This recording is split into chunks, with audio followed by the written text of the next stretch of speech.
We cannot afford the risk of a carbon tax recession because the truth is clear. You can be for a carbon tax or you can be for jobs, but you can't be for both. Premier Ford calls it a carbon tax, the federal Liberals a price on pollution. No matter what you call it, the Trudeau government has now imposed one on Ontario and the 3 other provinces that are refusing to implement a cap-and-trade style program: Manitoba, Saskatchewan, and New Brunswick. As a result, gas prices immediately went up across Ontario by about 5 cents a litre. Light fuel oil, natural gas and propane will also face the new levy. The tax is supposed to change consumer habits and lower the country's emissions so it can meet reduction targets agreed to at the Paris Climate Summit in 2015. The feds insist it will be revenue neutral, promising a rebate of about $300 for an average family of 4.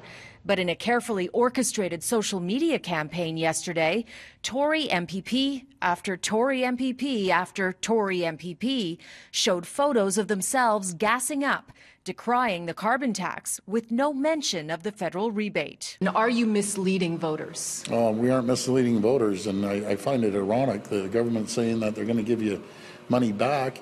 We know for a fact when you go to the gas pumps right today, you're paying 5 cents a litre more. We know for a fact that everything is going to go up. Every single item is going to go up. Your car parts that gets transported from point A to point B, they're going up. Food, clothing, everything. The Premier says the federal government's imposed gas tax will actually cost the average family over $700 a year. Gas expert Dan McTague agrees the federal rebate will not fully cover the added cost. And I have some experience with energy rebates. At the end of the day, it's a wonderful concept.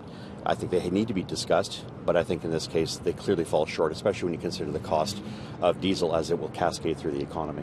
But I think there's a less punitive way to go about it, and I think those who are emitting should be the ones that are encouraged and help to make those changes.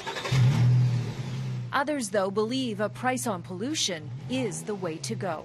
Is this the best way in your mind, or are there other alternatives that also need to be looked at? We need a range of alternatives, but what the economists say is that carbon pricing is one of the most cost-effective ways of reducing greenhouse gas emissions. When you put a price on something, in this case on pollution, people are more cautious. The biggest source of greenhouse gases in Ontario now is transportation, so we have to give people alternatives to the car.